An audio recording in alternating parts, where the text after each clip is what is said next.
Finance Committee meeting for October 3rd. I'll take a quick attendance. Alan was here. Benedict, Truffle, Evans. Yes. Gamble is here. Johnston is here. Mendez is here. Pulley, Sledge, Sorara, Syracuse, Toombs, Van Rees, and Vercher. Thank you. We have a quorum. We will start with the consent items, and I will read the numbers for the consent items, and if anything needs to be pulled off, please let me know and before I read the captions. On consent, RS 2022-1789, 1790, 1791, 1793, 1794, 1795, 1796, 1797, 1798, 1799, 1800, 1801, and that's all for the resolutions on consent. Bills on second reading, Bill 2022 1443 and 1454, 1453, 1454, and 1457 are on consent. Does anything need to be pulled off? Councilmember Sorara. 1791, please. Will do. Anything else? All right, I will start with the captions then. Go on this side. RS 2022-1789. Roden Gamble accepts a grant from the Tennessee Department of Mental Health and Substance Abuse Services to the Metropolitan Government for the state trial courts to provide the Tennessee Highway Safety Office Recovery Court Enhancement Program, utilizing the Alcohol Countermeasures Highway Safety Project at the Davidson County Residential Drug Court. RS 2022-1790 appropriates a total of $200,000 from the juvenile court to various nonprofit organizations selected to receive Community Partnership Fund grants. RS 2022-1791, we're pulling off. RS 2022-1792 appropriates $1 million in American Rescue Plan Act funds from Fund 30216 to various Metro departments to be used to increase Metro's existing public emergency response reserve for vaccination and assessment centers, homeless emergency shelters, personal protective equipment, sanitation, signage, telework, and information technology. RS 2022-1793 recognizes the 2022 Bordeaux North Nashville Participatory Budgeting Steering Committee and process. RS 2022-1794 authorizes the Metropolitan Department of Law to make an offer of judgment pursuant to Fed R. Civ P 68 to compromise and settle the claims of Ralph Ward against the Metropolitan government and its employees in the amount of $50,000 plus reasonable costs, with said amount to be paid from Judgments and Losses Fund. RS 2022-1795 approves a grant from the Tennessee Housing Department Agency to the Metropolitan Government, acting by and through the Metropolitan Action Commission, to provide housing stability services to eligible households under the THDA's Rent Relief Program. RS 2022-1796 accepts a grant from the Tennessee Department of Health to the Metropolitan Government, acting by and through the Metropolitan Board of Health, to implement and coordinate activities and services related to HIV/STI prevention, testing, diagnosis, treatment, and surveillance. RS 2022-1797 accepts a Project Safe Neighborhood grant from the Tennessee Department of Finance and Administration to the Metropolitan Government, acting by and through the Metropolitan Nashville Police Department to reduce gun violence in Nashville. RS 2022-1798 accepts a Project Safe Neighborhood grant from the Tennessee Department of Finance and Administration to the Metropolitan Government, acting by and through the Metropolitan Nashville Police Department to create and foster safer neighborhoods through a sustained reduction in violent crime. RS 2022-1799 authorizes the Metropolitan Government of Nashville and Davidson County, acting by and through the Department of Water and Sewage Services, to enter into a utility relocation contract with the State of Tennessee Department of Transportation to construct routes on Broadway Bridge over CSXRR and 11th Avenue, located in Davidson County, Tennessee. RS 2022-800. Authorizes the Metropolitan Government of Nashville and Davidson County, acting by and through the Department of Water and Sewage Services, to enter into a utility relocation contract number 9273 with the State of Tennessee Department of Transportation. RS 2022-1801. Authorizes the Metropolitan Department of Law to compromise and settle the property damage claim of Rebecca Ferguson against the Metropolitan Government of Nashville and Davidson County in the amount of $46,346.38, with said amount to be paid out of the self-insured liability fund. Those are all the resolutions on consent. Now bills on second reading. BL 2022-1453. Murphy, Roden, Withers, and Pulley authorizes the granting of a permanent easement to Piedmont Natural Gas Company on certain property owned by Metropolitan Government located at 4601 Murphy Road. Also, BL 2022-1454 authorizes the granting of 2 permanent easements to Harpeth Valley Utilities District of Davidson and Williamson Counties, Tennessee, on certain property owned by the Metropolitan Government of Nashville and Davidson County.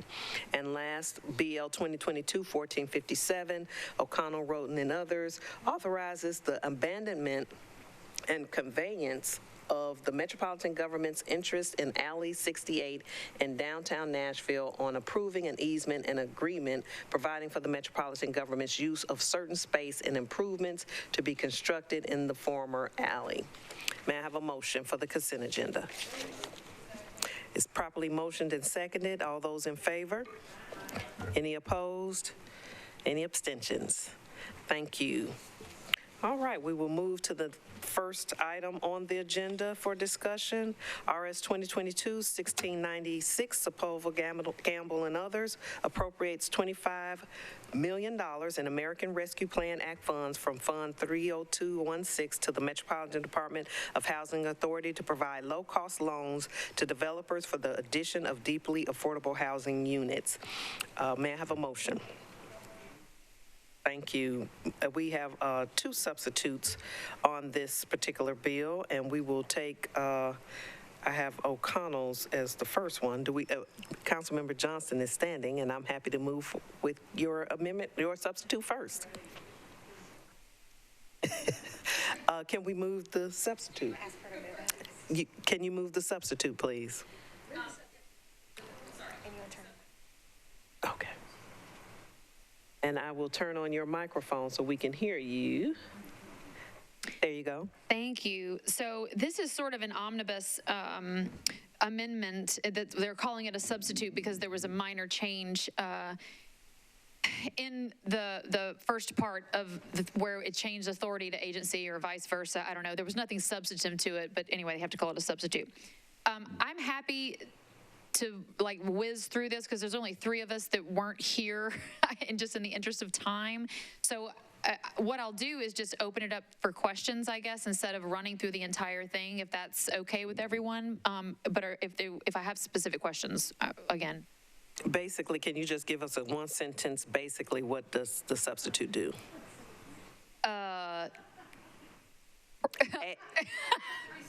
Probably not. So there were multiple concerns that council members had with the quote-unquote loan program that was to be administered through MDHA as it stood in the original resolution. So I addressed every single one of those. I feel like with multiple points. There's, you can read through it. It's pretty self-explanatory, but it deals with how much of that money can be, or how many of those loans, or the dollar amount that can be forgivable, the affordability term of those that are forgivable, the administration fee, or the administrative fee is better defined, I think. There's some reporting and accountability, and then also some codifying of some language that was given to us through a Q&A.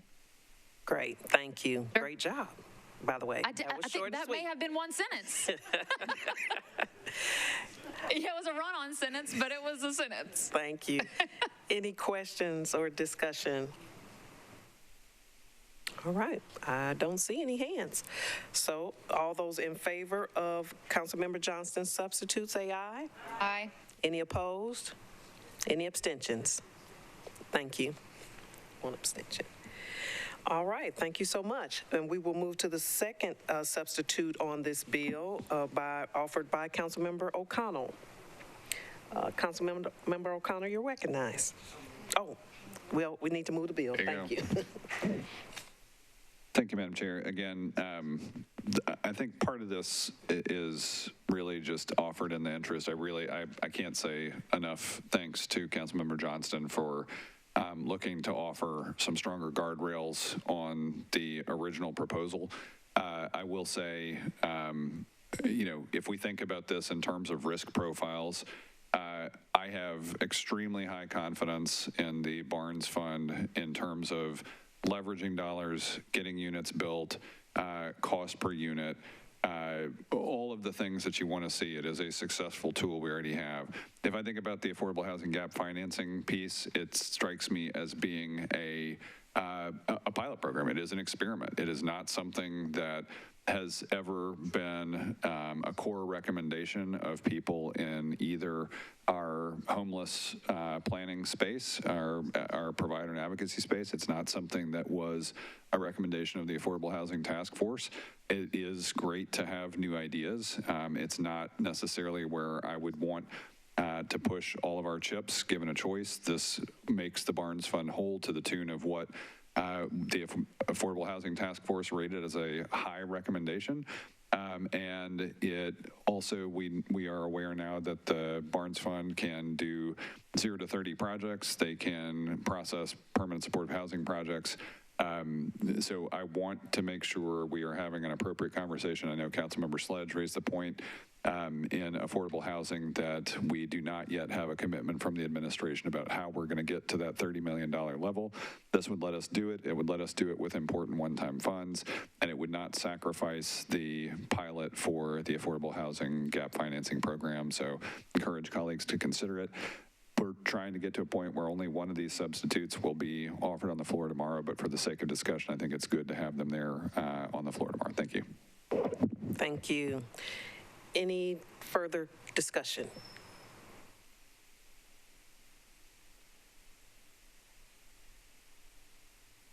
And I'll find her.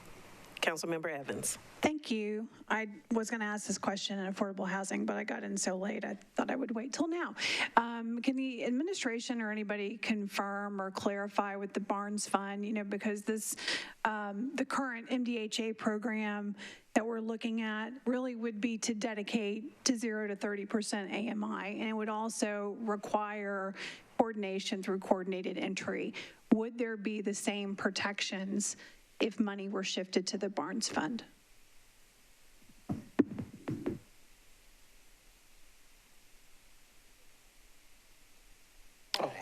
Okay. There you go. I'm going to let Angie clarify the differences, because I think the cost differences are not that much, and certainly because most of these would be leveraged with low-income housing tax credits. There's actually more supervision because even the Treasurer, the IRS takes a look at all of the LIHTC deals. And just, I wanted to respectfully correct Councilmember O'Connell. This is not a pilot program. It's been done successfully throughout the United States. Currently, the Treasury Department is recommending layered funding, and there's been about $9.2 billion of the ARPA funds that have been committed for similar loan programs. This is really no different than any other loan program, except that we are targeting developments that are well underway and that are already layered and ready to go. It's not a new concept. It's not a pilot. It's something that's been around for quite some time.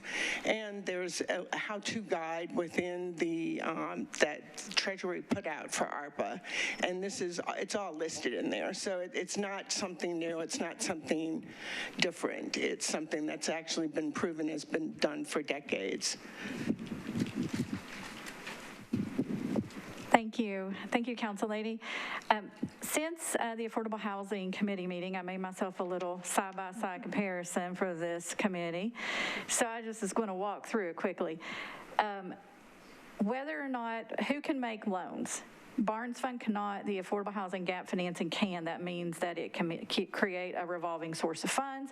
As we all know, and we've debated heavily, Barnes Fund requires recapitalization every year. Who can make awards to for-profits? The Gap Financing, not the Barnes Fund. And again, I'm trying not to make this an either-or, but we were asked about the difference between the two. I just got the numbers. This was discussed in the Affordable Housing Committee. The Barnes Fund just awarded, even though it can make awards for 0 to 30 or permanent supportive housing and has in fact had bonus points, it has made its first allocation this past summer. It came in at $200,000 per unit. So that is the same that the Affordable Housing Gap Financing is tracking. So we are looking at the same units. And as I explained in the last committee, that is because when you go deeper affordability and permanent supportive housing, you go deeper subsidy. We're seeing cost escalations, interest rate increases, so people are coming in for more of this funding. Length of affordability, Barnes Fund 30 years, the Affordable Housing Gap Financing 20 to 35 years. Time to bring it online. We're estimating in these deals for the gap financing 6 to 18 months for Barnes Fund. After we go through a funding round, which will take about 6 months, then after an award through council, because every deal comes to council, we're looking at a minimum of 20 months for something to come up out of the ground. Winter's coming. Scattered sites, and this has been one of the best practices. The Barnes Fund would be, we do see typically site-based instead of the scattered site. Currently, the Barnes Fund in its strategic plan does not have set-asides for homeless, do not require coordinated entry as part of any of the application process. So that gets back to your specific question, Council Lady Evans. Any follow-up? I actually do have a follow-up question. In our ARP committee, we talked about, we recommended the $20 million to the Barnes Fund, but then we had a second recommendation of another $20 million to the Catalyst Fund. How is that different from this fund? The Catalyst Fund is created to be what we're seeing are the loss of existing affordable housing, and the Affordable Housing Task Force recommended a strike fund or this Catalyst Fund to allow private developers to go in and purchase housing that is at risk of losing its affordability. Its restrictions are about to expire, or it's a naturally occurring affordable housing that could get sold on the private market.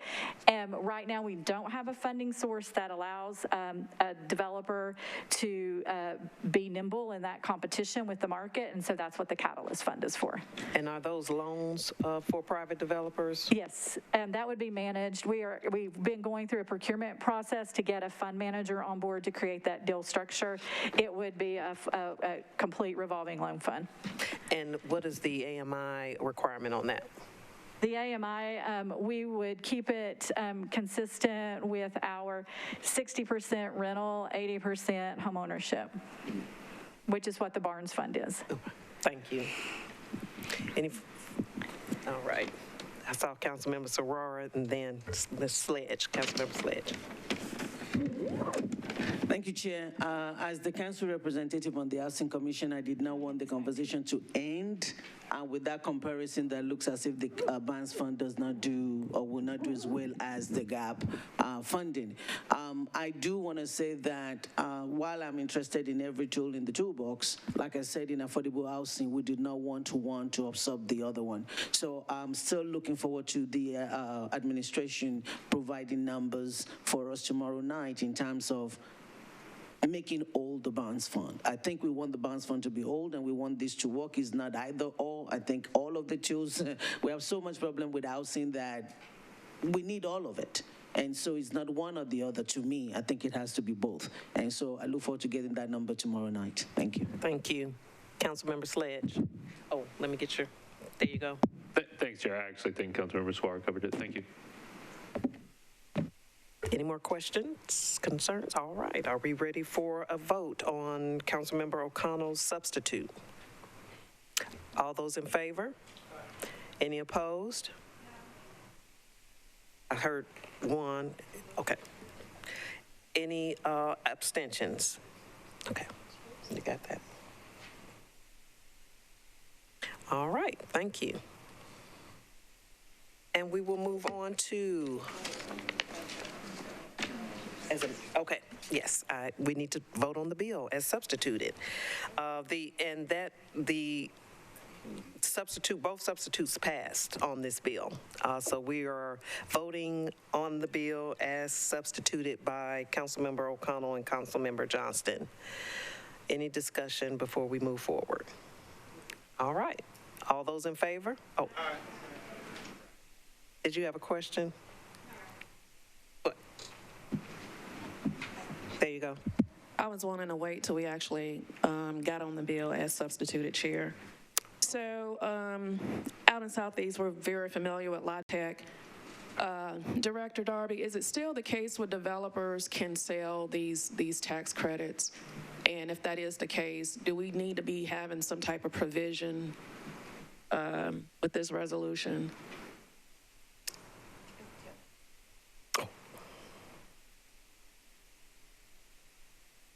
Under a LIHTC program, yes, developers can sell the credits. Regarding this program, I might ask the administration whether there's any. I'm only asking because it was alluded to that there's a portion of this financing that includes LIHTC. If there's a. To clarify, council member, are you asking if they can sell the actual property and the affordability restriction, or if they can sell the actual credit? All the above. So that the essence of a tax credit deal is that the developer sells the credits and gets the benefit of it. That's how a LIHTC deal works. With regard to the second, if they sell at any time during the affordability restriction, the IRS carries a bigger stick than any regulatory agency I have in terms of recapturing the credits that have been made available to the developer to benefit. And I can defer to Stacy for further information or email. For the Affordable Housing Gap Program, they would still have the property, even if they sold the property, it would still be under deed restriction, and the next owner would have to honor the restrictive covenants that are placed in place on the site, whether that be for a minimum of 20 years or for the extended 35-year period. Okay, thank you. Right, without any, Councilmember Sledge. Thank you, Chair.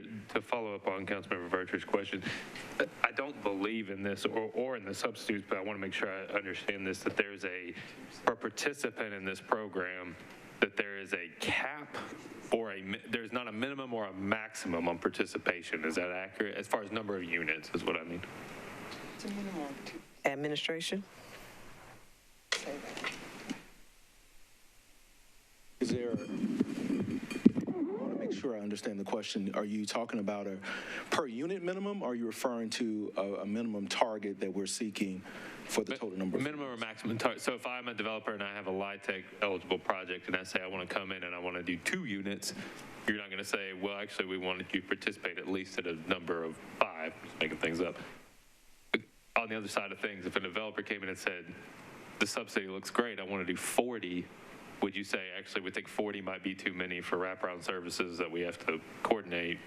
We're going to do a maximum of 20. Are there any sort of min-maxes on that? So the state of Louisiana uses a 2% target for deeply affordable, and we would sort of follow that model. But is it required within the legislation?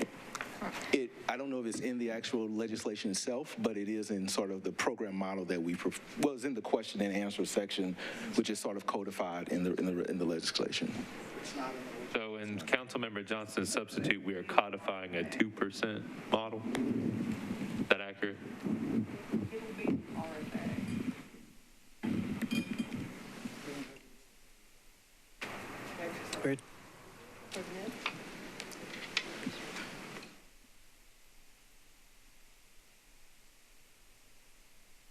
We're checking.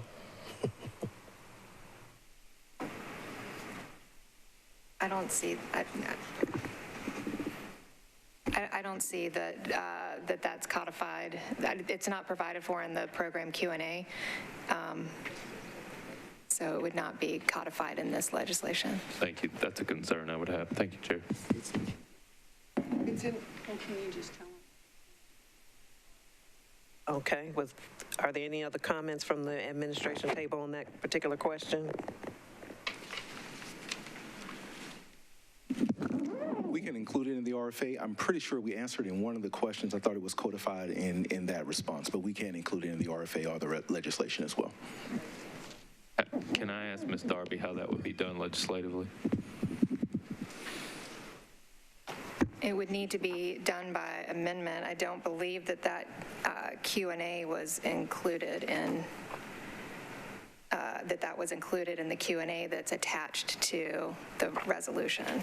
That would either need to be a late filed amendment or we would have to file it timely through a deferral. Is that correct, Ms. Darby? Yeah.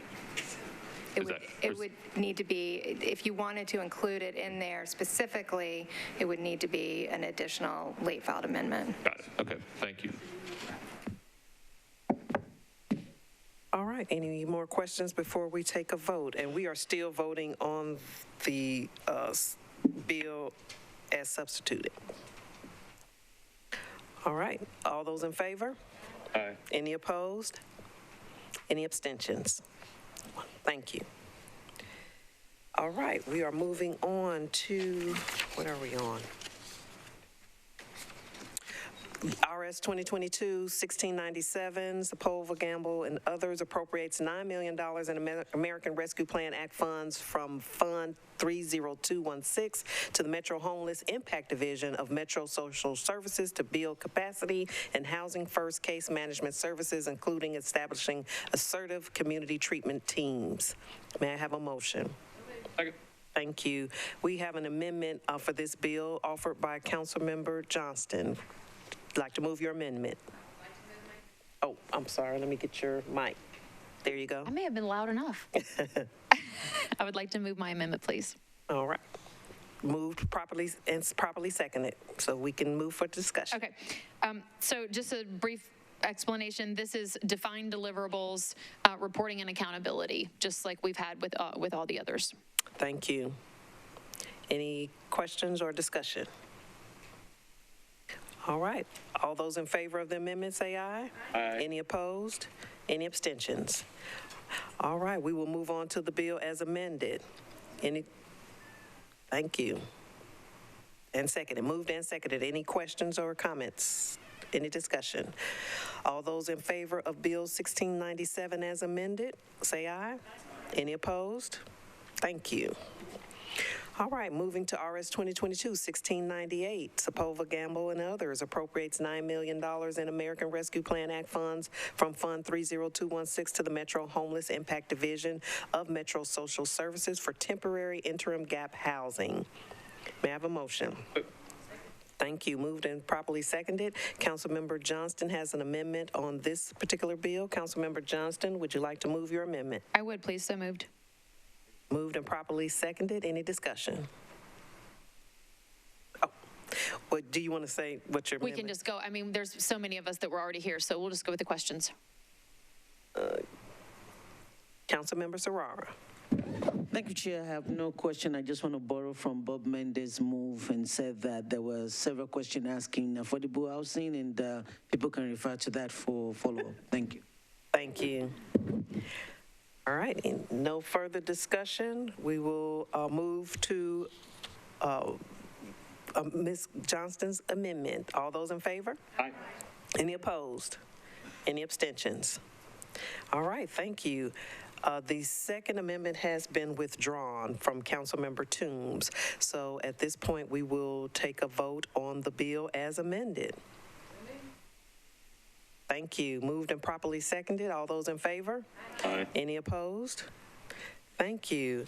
And we'll move to RS 2022-1699. Sepulveda, Gamble, and others appropriate $7 million in American Rescue Plan Act funds from Fund 30216 to Metro Homeless Impact Division of Metro Social Services to establish a low-barrier housing collective and to fund competitive grants for support services. May I have a motion? Thank you. Moved and properly seconded. Councilmember Johnston has an amendment on this bill as well. Councilmember Johnston, would you like to move your amendment? So moved. Second. Moved and seconded. So again, define deliverables, accounting and reporting, accountability and reporting. Thank you, Councilmember Johnston, for adding these amendments to these bills to keep in line with what the ARP committee has done with all of our other recommendations. And Thank I you will so say much. thank you to Hannah. Literally, it was Sunday, Saturday, the whole weekend. So bless her heart. Thank you. Thank you both. Thank you all. All right. All those in favor of Councilmember Johnston's amendment to 1699? Aye. Any opposed? Any abstentions? And we will move to the bill as amended. Thank you. Moved and properly seconded. All those in favor? Any opposed? Any abstentions? All right. We are moving on to RS 2022-1734. Porterfield, Sepulveda, and others appropriates $500,000 from the unencumbered balance of appropriations to the Metro Council Office, Mayor's Office, and Nashville Department of Transportation and Multimodal Infrastructure for the purpose of funding a grant to Planned Parenthood of Tennessee and North Mississippi. May I have a motion? Moved and properly seconded. Councilmember Porterfield or Councilmember O'Connell, there's a substitute. Would you like to move the substitute? Let me get your, Yes, Madam Chair, thank you. I do want to move the substitute. I would encourage the committee to move the substitute for a couple of reasons, but I also have concerns about the funding mix. Friday morning, the administration was suggesting that they were still validating that departments had a level of comfort with this, and they don't. So I've got a late amendment coming to try to address some of those concerns. But I still think the overall principle of the framework is going to need to be substituted. So I would encourage colleagues to support this, but then also look for an amendment tomorrow.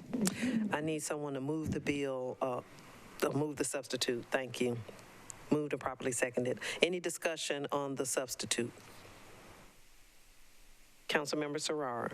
Thank you. It might be similar to what Councilmember O'Connor is saying. I want the administration to address, I did get a call from a department that says that they might be losing a position with that substitute. If Mr. Jameson does not mind explaining again to me how that is not so, or explaining to the listening audience. So the question was like they might be losing a position and they were trying to fill that position, and they're worried that this might impact the operations.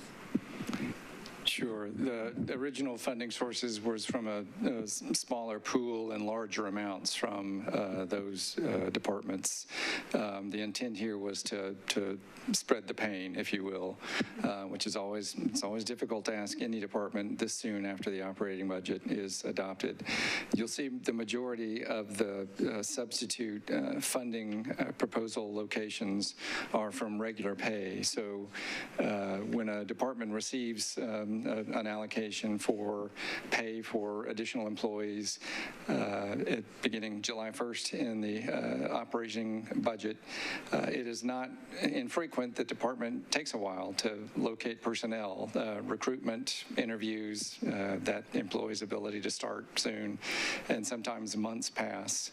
Those months that pass are unspent, unclaimed revenues, if you will, that are what we try to use in instances like this, and that was the objective here. I would be grateful if we had not heard from any department expressing concern. If that could be shared with us so that we can make sure we're on the same page, we'd be grateful for that discussion. Thank you. Councilmember Serrar, did you have any? Yes, and I will send the department that spoke to me to you, but for clarification and to make it in simple terms, basically, if they should hire someone today, this money that you're appropriating is the last 3 months that they are not paying a salary for somebody, and they will not be needing to pay going forward. Basically, right? Right, that's the intent, is that this doesn't preclude you from hiring going forward, but this reflects the unencumbered monies that were not used because the employee has not started yet. Thank you. Thank you. Councilmember Dreffel. Yeah, I have a problem with this. I don't have a problem with the purpose, underlying purpose, as much as the form. As Councilman Mendez always reminds us, rebudgeting and doing these kind of things is, I think, bad form and sets a bad precedent. So I would vote against just simply, I don't think it's the right thing to do in the right way. Thank you. Thank you. Councilmember Pulley. Thank you. I appreciate everybody's comments, and I'm kind of in Councilmember Druffel's camp on this. I do think it's important to point out that, although, abortion seems to be a word that's a hot button issue around this. And if you look at Planned Parenthood's annual report, the number of abortion-related services they are involved in is minuscule compared to the many other things that are vital that they do, and I know some people are very much touched by that work. I also had a very nice conversation with the CEO of the Tennessee North Mississippi unit, and a lot of she's very, very competent, and they have a well-organized plan, and it appears to be very well executed. What little I could gather from it, very highly competent organization. The one thing I do want to point out is if you look at their net assets nationally, they have over $2.1 billion in assets and $1.7 billion in revenue, with $633 million of that coming from the federal government. If you look at the local organization in 2020, they had $12.9 million in revenue, $11.5 million in expenses. In 2021, they saw an increase to $14 million in revenue and a decrease of expenses to $11.3 million. So when I look at this strictly as a financial decision of whether or not we contribute this money, I don't think that compels me to go down that path, especially when you consider the number of departments from which we will be taking this money. If they didn't need the money, we shouldn't have given it to them in the first place. So I'm not really comfortable going down that path. So for that reason, I won't be supporting this. Thank you. Thank you. Any other? Oh. Councilmember Mendez. Thanks. I appreciate the mention. So I guess I'll say that every time we run into the United States Supreme Court removing a constitutional right that's been in existence for 50 years and Congress declines to act and the state of Tennessee outlaws it, then I'm going to feel like local government is the last refuge to provide the access to the right that's been denied by the U.S. Supreme Court. And so for $500,000 to have a statement once every half century when a constitutional right's eradicated by the Supreme Court, that fits into my definition of moral budgeting and putting our resources where our values are and providing these resources at this time, a couple months after the Dobbs decision, I think is the right thing to do. Unfortunately, if they'd made the decision 15 days earlier, we could have made it part of the annual budget. They didn't, so this is what we're doing. And I do appreciate everybody thinking that I'm the guy who's the police on mid-year spending, but just going forward, next time a 50-year-old constitutional right goes away, I'm going to be right here in the same place. Thank you. Could the administration table speak to the substitute? From what I understand, it does add some changes to what the intent of the funding would be used for specifically, and also how the money, the $500,000 would be spread out over, I think, 14 different departments. If you could speak a little bit to that, just to clarify what this substitute does.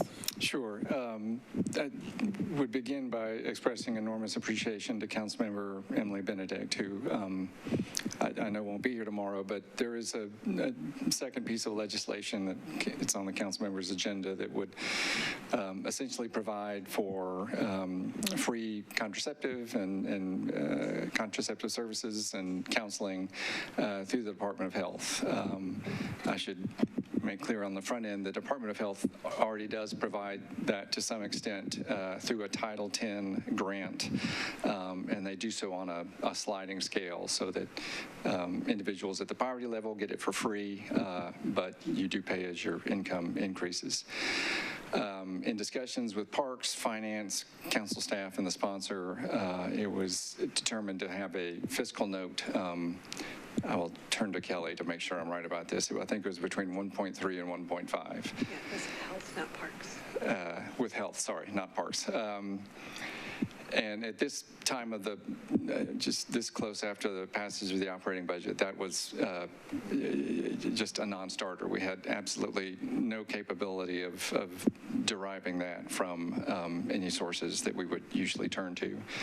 Councilmember Benedict was understanding and appreciative, and essentially agreed that if we could provide the contraceptive services in the Planned Parenthood approach, which was only $500,000 and more manageable, that we could proceed, and she would indefinitely defer her bill, and I understand that's the intent. With respect to the Planned Parenthood bill, Metro Legal Department was concerned about the potential legal exposure under Title X. The statute just states flatly that the funding cannot be used for abortion or abortion-related services. We originally tried to suggest with the attorneys that perhaps that could be the obligation that was imposed on Metro Health, but not to the rest of Metro, and so perhaps we were free to provide. Legal Department pointed out that the Health Department does not have separate and independent grant acceptance authorities. The grants are accepted by the council on behalf of the Metro government, so we all then come under the Title X prescriptions, and also under the terms of the Title X, the individual grant contract between the federal government and Metro Health. And that grant contract prescribes not only provision of abortion, but any abortion-related services. So that brought into focus the third provision under the original version of the Planned Parenthood bill that did provide essentially navigation services, and deep concern that that might be construed as abortion-related. So the sponsors were in agreement to delete that third component, make sure that it would provide for contraceptive services in addition to sex education and counseling, and therefore with those changes, hopefully able to address both the legal and fiscal concerns. The last fiscal concern was, as noted previously, you can take a lot from a limited number of departments or try to spread the pain across multiple departments. And so instead of various departments getting hit at six figures, you'll see, I think, about 14 or 15 separate departments hit anywhere from 90,000, that's the police department, that's the highest amount, some down to as little as 10,000, and that was the approach. Thank you. Okay. A couple of questions. Councilmember Serrara. Thank you. I just wanted to, it's very important for me to be able to clarify anytime I'm asking a question where that is coming from, because I do not want it misconstrued as not supporting the bill. The idea for the question was actually to make it clear that the money that is being taken from these departments is the savings and does not impact the operation. So that was why that question was very important to me. The other thing that I also wanted to clarify also is that I had a question from someone talking about how the council is giving donation to Planned Parenthood, and I don't think it's a donation. I think it's a contract, it's a payment for services, for things that we needed to provide for our residents that were not able to, or they couldn't do themselves because of the new laws and things like that. And so I just wanted to make sure that I provide some of the that clarification, that that's the line of questioning. I am in support of the bill as it is. Thank you. Thank you. Councilmember O'Connell. Thank you, Madam Chair, and again, thank you for the recognition. And I just got to say, I mean, on behalf of co-sponsors here and the community of people that have spoken up across Nashville, I'm not trying to create bad fiscal practice here. In fact, there was a very specific reason we took this approach, which was not to put any further pressure on the undesignated fund balance. And my judgment, even when we passed the budget, was that there was actually an excess going to some departments in particular, but also knowing that we've done targeted savings before. This is a profound issue for the city. This is an issue that I continue to hear talked about by friends on a daily basis, by loved ones on a daily basis, both in Nashville, elsewhere in Tennessee, and frankly, around the country.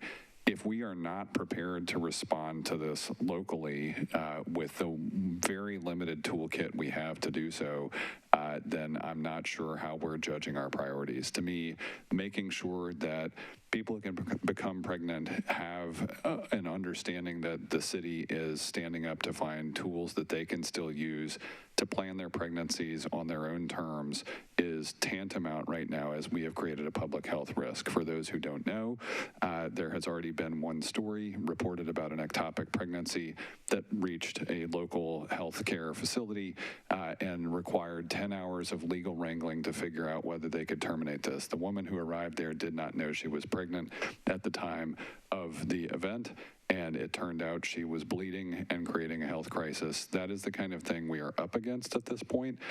These stories are going to continue to emerge, not just around the country, but around Nashville, and we need to make sure that our young people are prepared for the futures that they confront. We need to make sure that people who can get pregnant right now are prepared for the present that they confront, and we need to do this as a local body. I encourage colleagues to support. Thank you. Thank you. And just to be clear, this bill does not provide any money funding for abortion services or abortion navigation services as substituted.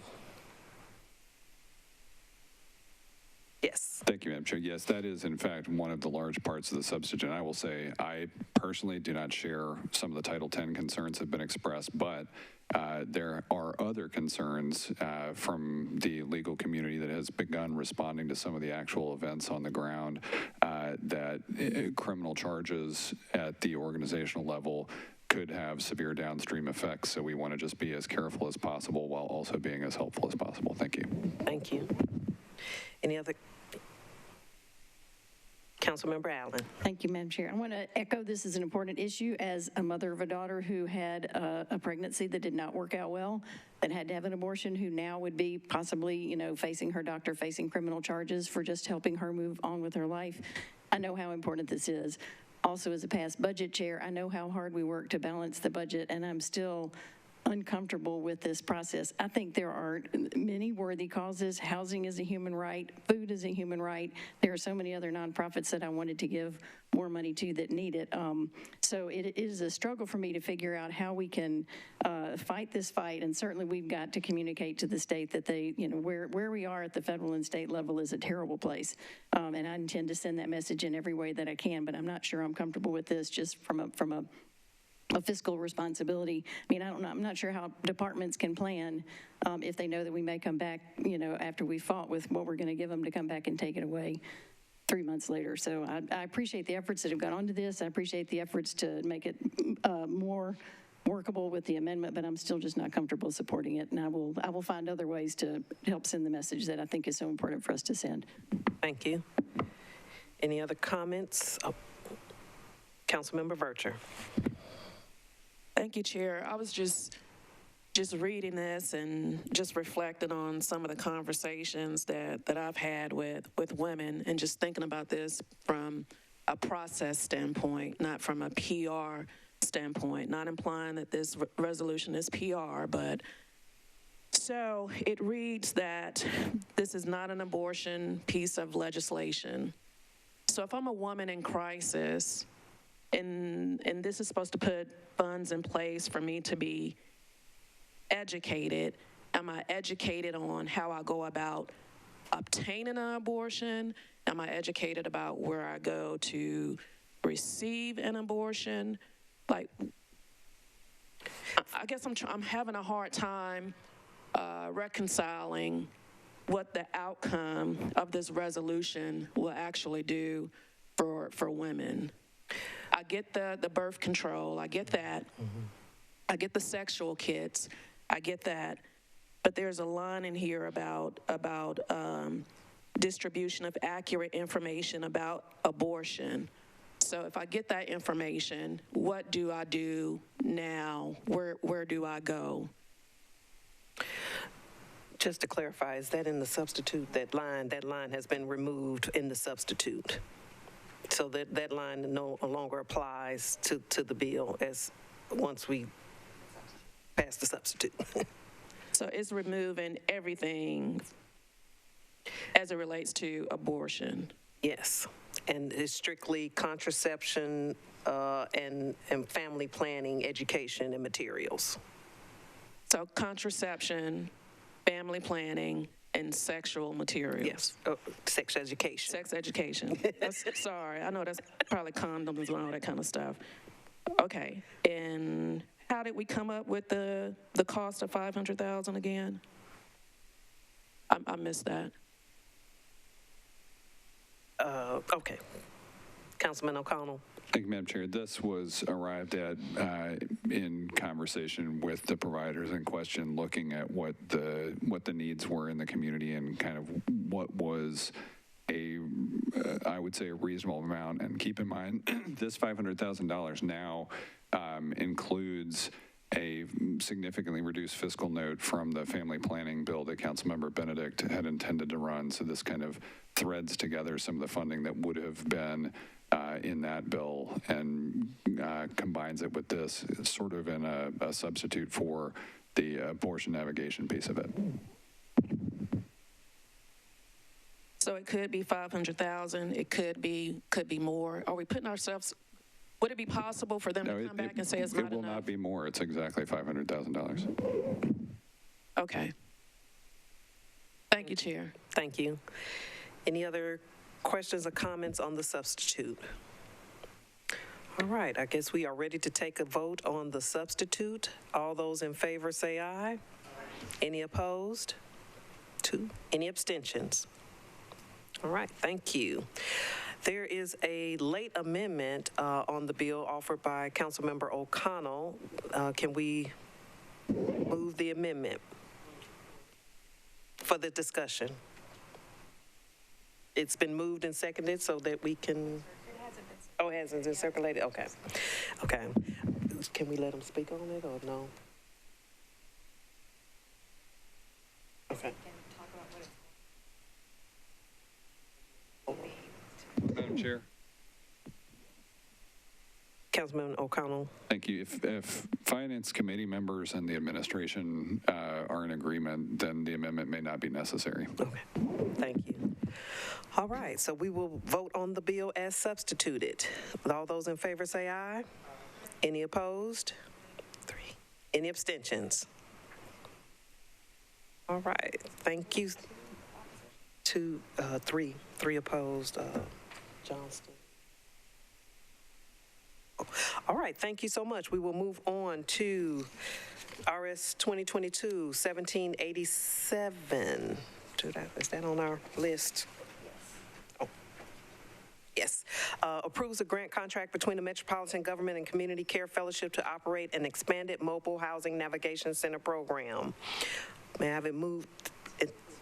Thank you. Moved and properly seconded. And Councilmember Berkeley Allen. Thank you. Councilmember Hauser had to step away, so I asked if I would carry this one. But this is $4.4 million for operation of the mobile navigation center that will ultimately be 7 sites we talked about in affordable housing, and it's a good way to get people into housing, which is what we're trying to do. Thank you. Any other comments? Councilmember Johnston. And just for clarification, this is part of the $9 million that we, in the previous resolution. So this is just a very specific allocation, but it comes out of, this is still ARPA funds. So everyone knows. The balance of that, or maybe not the balance, but up to 4.5, blah, blah, blah, goes to the rapid rehousing and the security and all that fun stuff. Thank you for that clarification. Councilmember Vercher. Thank you, Chair. I missed affordable housing. Where are the 7 locations? Do you all have anybody left over there at the table that can speak to that? They're still in negotiation with faith-based institutions right now. Thank you, Chair. Thank you. Any further questions or comments? All right, all those in favor of RS 2022-1787, please say aye. Any opposed? Any abstentions? All right, thank you. Moving on to RS 2022-1788, amends resolution RS 2022-1583 by transferring $75,000 previously appropriated from Fund 30096 to the Tennessee Justice Center and reducing the funds appropriated to Elijah's Heart to $50,000. May I have a motion? Thank you. Moved and properly seconded. Any discussion? Councilmember Serrara. Thank you, Chair. So I'm looking at the details for this, and I do support the Tennessee Justice Center, but I realized that there was an organization that is Napier Table Food that provides food right now to the community. The Tennessee Justice Center is coming in to actually build a kitchen. So my question is, we're taking the money from the people that are providing it right now. How does that impact the operation? And then what would happen to the folks that are eating from that table until the kitchen is built? So if somebody can please address that. Thank you. I think Mary Jo Wiggins can address that for us. Thank you. Yes, thank you, Chair. So the funding is really being transferred to Tennessee Justice from an eligibility perspective. So the Napier kitchen table, nothing's really going to change in operations, but they didn't have a full audit, and they just couldn't get the audit done in time. And so it literally became where Tennessee Justice could be the fiscal agent for the project. So there's really nothing changing. They're just wanting a different nonprofit to receive the funds for a fiscal agent purpose.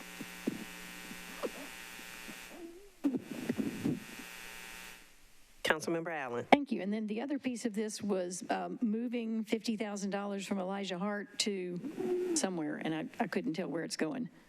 Yeah, thank you. It's not going to anybody else. Elijah Hart did not have a full audit either, and so they had to reduce the amount of funding that they could accept. So does that go back to ARPA eligibility for something else? This is actually from the governor's grant. This is not ARPA funds. Okay. Thank you. Any further questions? Councilmember Vercher. Chair, I'm scratching my head. I'm trying to keep up. I can't remember.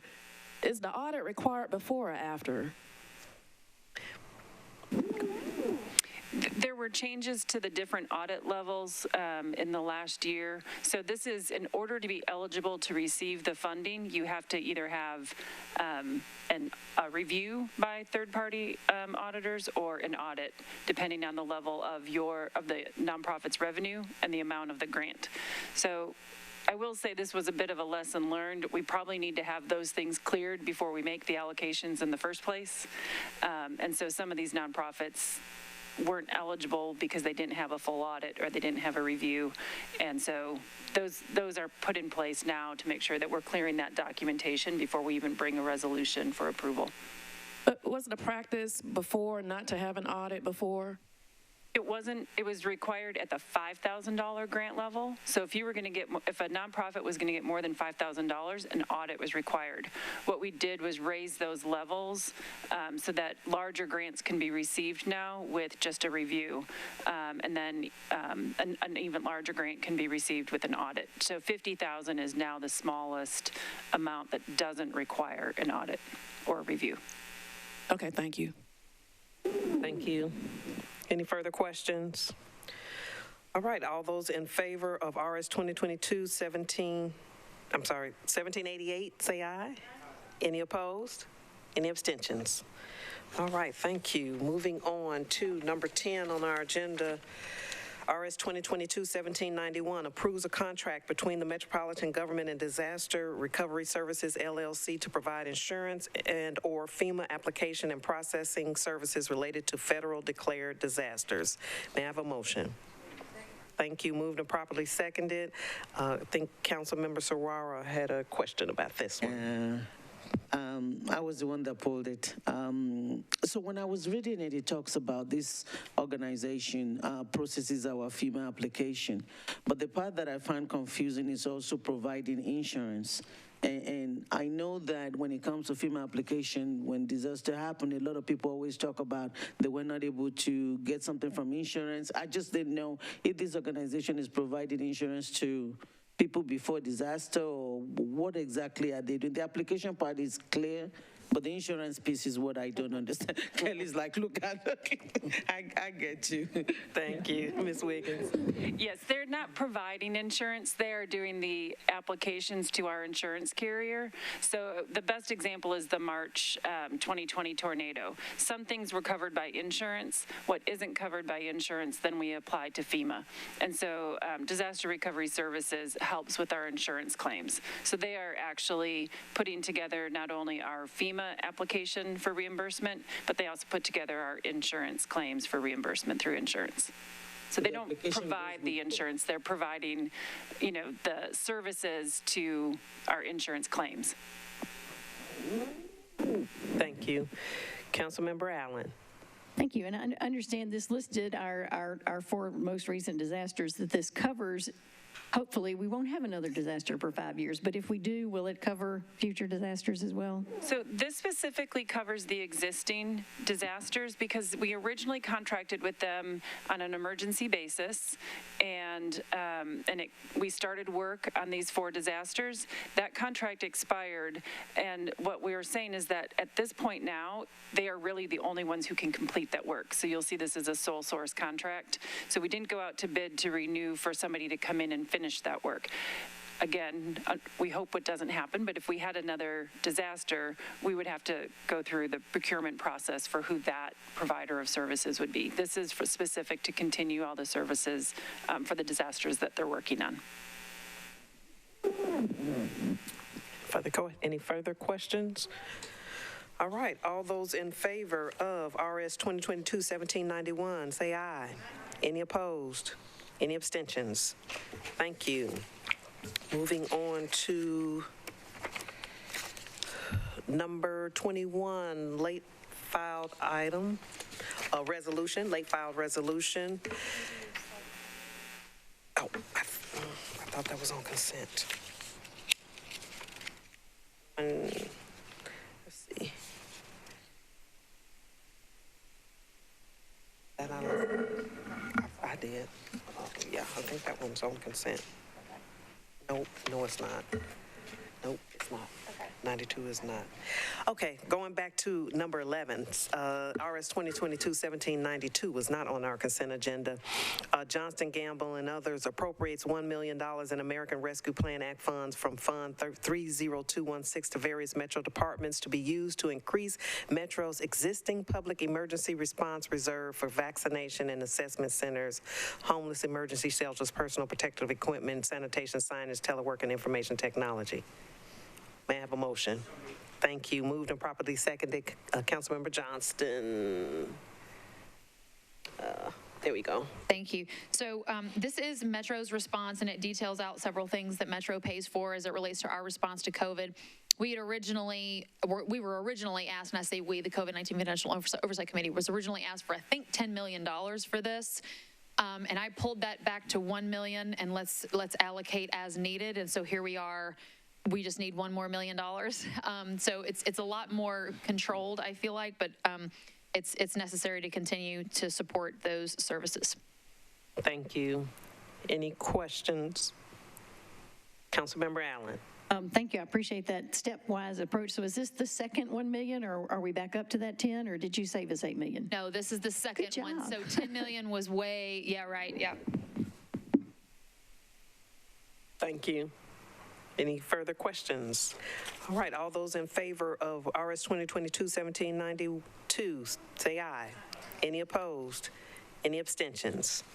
All right, thank you. Now, moving on to number 21, the late filed resolution approving a letter of acceptance for 2022 Homeland Security grant funds by the Metropolitan government acting by and through the Office of Emergency Management to the Tennessee Emergency Management Agency for Homeland Security District 5. May I have a motion? Thank you. Moved and seconded. Discussion. Can we get an explanation from the administration on this late filed amendment? Or late filed resolution, rather. Oh, thank you. Public. Okay, there you go. Okay, this is a grant that we've been receiving for the last 18 years. We've always had to get this letter, and usually we get it with a mayoral conditional signature on it. For some reason, when I tried to do that again this year, legal kicked it back and said that it needed to come through council. This letter itself is accepting funds for the entire district, not just Davidson County, to the tune of $944,130. Once this letter is signed and we send it back to TEMA, then I can go in and put in the I can come back through council to be able to apply for our portion of the money, which is $352,431. Okay. Thank you. Is there a time sensitive, and that's why it's late filed because it needs to come in? Yes, ma'am. Okay. I've already got TEMA calling me, asking me where it is. Thank you. Any further questions? Oh. Councilmember Mendez. Thanks. Usually on these, you can tell what the money's for, and I can't really tell what the money's for. So maybe some information about, the most I see is prevention, protection, mitigation, response, and recovery based on allowable costs. But usually we get more detail about what's actually going to be purchased with the money. So any information would be appreciated. Can you all in the back provide any additional information on what the funding would be used for? Yes, ma'am. I have a detailed list that the departments from Davidson County and the other counties have asked for. I can email it to whoever needs it. Can you give us a general idea of what's on that list? It ranges from things for law enforcement, such as pieces for robots, general PPE, personal protective device, equipment. We've got EMS that requests more gear to help them with their jobs. We've got communications, which an example of that, Cannon County is asking for cameras for their courthouse, which is, that building serves for more than just the courthouse. Right. It's things like that. Okay, thank you. If we could have that sent to the council office for distribution to the whole council, that's the kind of list that we usually have. Thank you. I can do it tonight. You'll have it first thing in the morning. Great, thank you. Mm-hmm. Any further questions? All right, without further questions, we'll take a vote on the late resolution. All those in favor? Any opposed? Any abstentions? All right, thank you. Moving on to bills on second reading, Bill 2022-1411, Benedict Porterfield and others adds a new section to the Metropolitan Code related to family planning services. Councilmember Councilmember O'Connell. Oh, first, can we move the bill? Thank you. Moved and properly seconded. Councilmember O'Connell. Thank you, Madam Chair. I know Councilmember Benedict is not with us tonight and won't be available tomorrow. I think some of the other sponsors may be. I know Councilmember Benedict communicated both to the administration, I believe also to the council office. Right now, her intent is to defer this indefinitely. The only thing I would say is that's probably somewhat contingent on the nearby resolution that this merge some of the functions in. So what I would encourage colleagues to do here is go ahead and approve this with the expectation that tomorrow it will either get deferred indefinitely or possibly some other amount of time to allow Councilmember Benedict to come back into the conversation at that point, but I expect indefinite deferral on the floor tomorrow. So encourage colleagues to support for tonight. Can you give us a brief synopsis of what, because we heard earlier that some of this has been put into the other bill, so what's the difference here? Right, so this actually carried with it a fiscal note of 1.3 million or so, and I believe, again, in looking at the fiscal note and looking at an opportunity to reduce some of the funding amount of the other resolution, we looked at, hey, could this be bundled in with that and carry some of that money out in the community that way, and both reduce Metro's liability as well as fiscal note. And so I think Councilmember Benedict and the other sponsors were comfortable with that approach.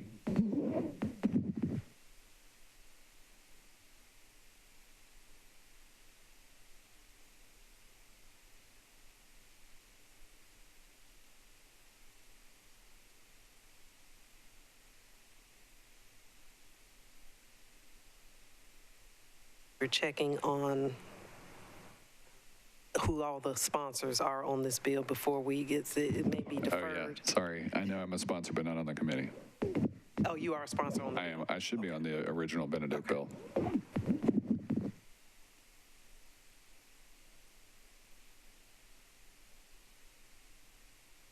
On this committee, and so none of them are. Okay, so we can take a vote on it since one of the sponsors is here. Councilmember Serrara.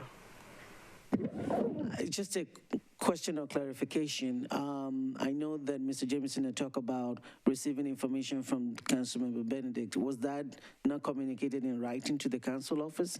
What she intend to do with the bill? Yeah, it's a defer. She was intending to defer indefinitely. Councilmember O'Connell also has an answer for that. Councilmember O'Connell. Thank you, Madam Chair. Just to try to clarify here, Councilmember Benedict communicated explicitly her intent to defer indefinitely, but I don't want to get out ahead of that, because if the other resolution, the Planned Parenthood resolution that carries with it where this funding target would go fails tomorrow, she may want to do something different. So she intends to defer subject to the passage of the other resolution. But Councilmember Benedict won't be here tomorrow. That's correct. So how do it sounds like we need to go with her initial. I would probably defer for some period of time other than indefinite, although maybe we could just indefinitely defer either way. Because there's no way to determine what time frame. I would defer till a point when I knew she would be back as opposed to indefinitely. Councilmember Mendez. So just because it's only committee, and this is, I think, well, it's going to appear before another committee. I mean, I'll sign on to the bill between now and tomorrow. I think it should be recommend approval for the committee to allow for the full range of options tomorrow. And then we'll, because as I understand it, the desire to defer indefinitely is contingent upon the deal worked out on the other bill. That's what I understand. It's not just defer no matter what. Okay. So I think there's a motion on the floor to recommend approval, and that preserves all the options for tomorrow, and we can see tomorrow, depending on what happens with the other piece of legislation, which will come first. Okay. Any other questions or comments on that? All right. Well, we'll take a vote. All those in favor of Bill 2022 yeah, that's the right one. 1411. Aye. Say aye. Any opposed? 1, 2. Any abstentions? All right. Thank you. And moving on to BL 2022-1450 by Councilmember Allen, amends the Metro Code relative to expense reimbursement and legal representation in ethics matters before the Board of Ethical Conduct. May I have a motion? Moved and properly seconded. Councilmember Allen. Madam Chair, actually, I'd like to defer one meeting with the brief explanation. Okay. So the purpose of this is to ensure that appointed board members, if they are wrongfully accused and feel like they need legal counsel in going before the ethics board, are not, I just want to ensure that they don't feel like they are afraid to vote their conscience because they may have to deal with a frivolous legal issue.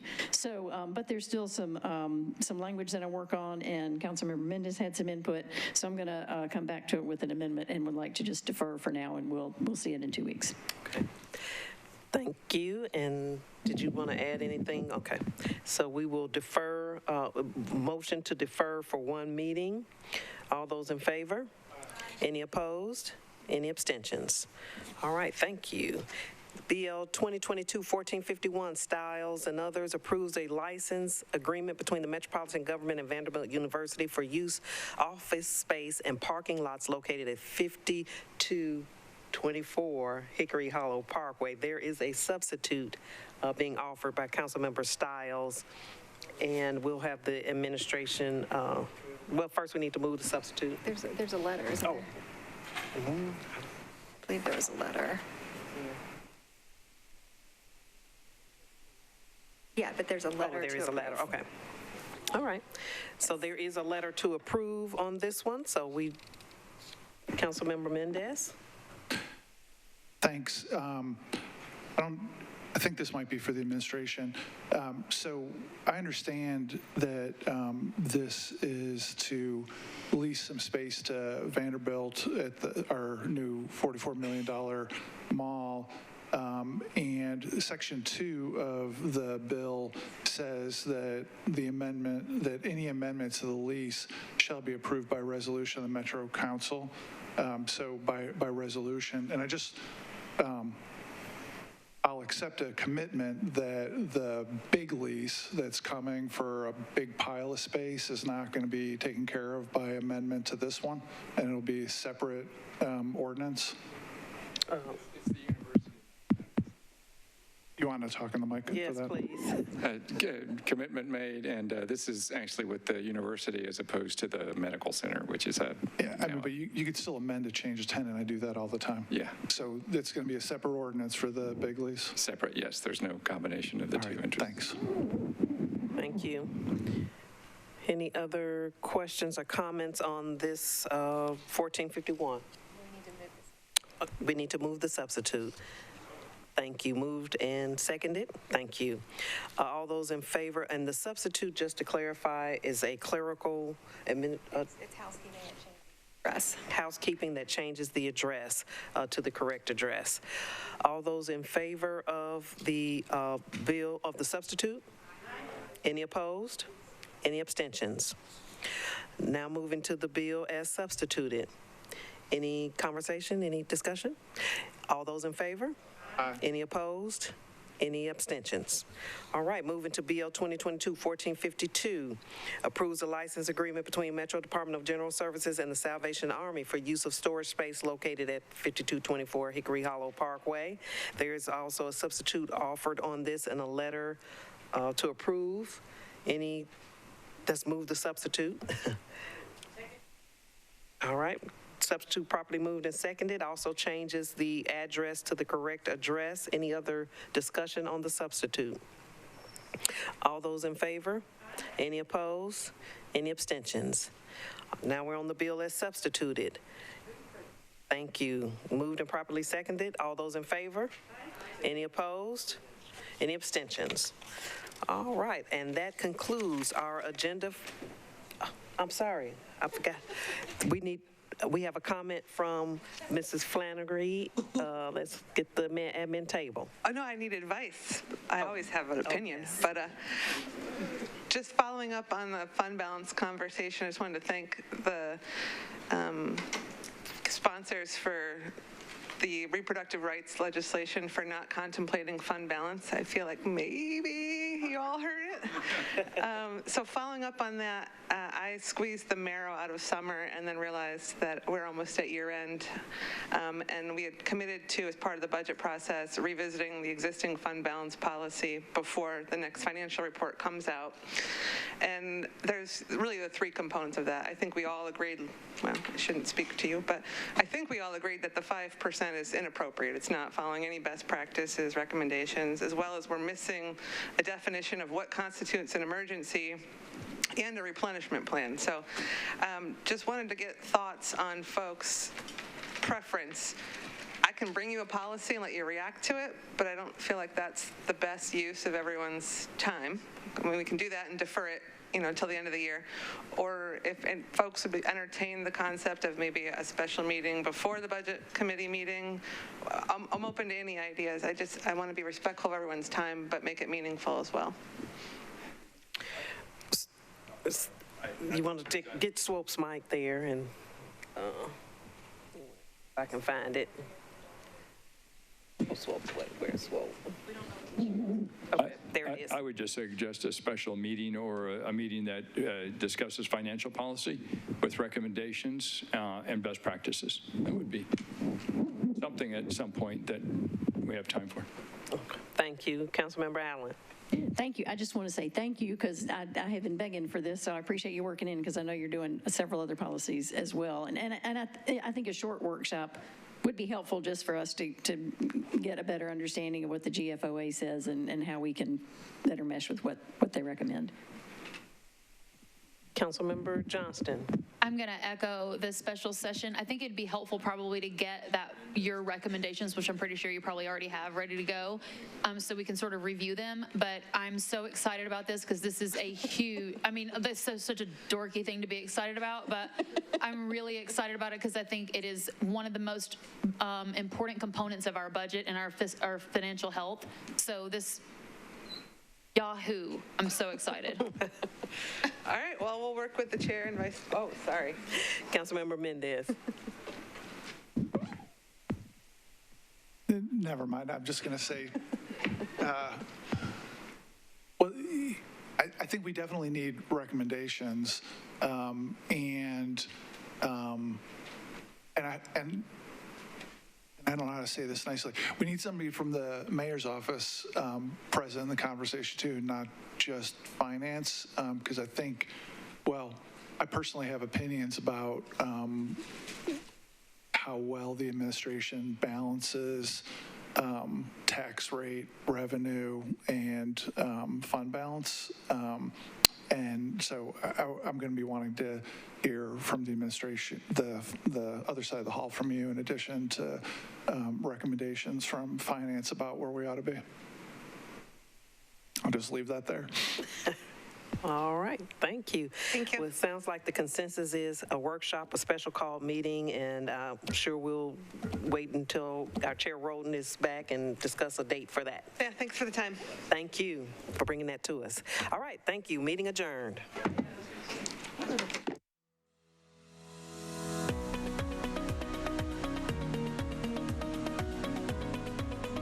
This has been a service of the Metro Nashville Network. If you would like to see this presentation again, or for more information on this and other programs, visit nashville.gov.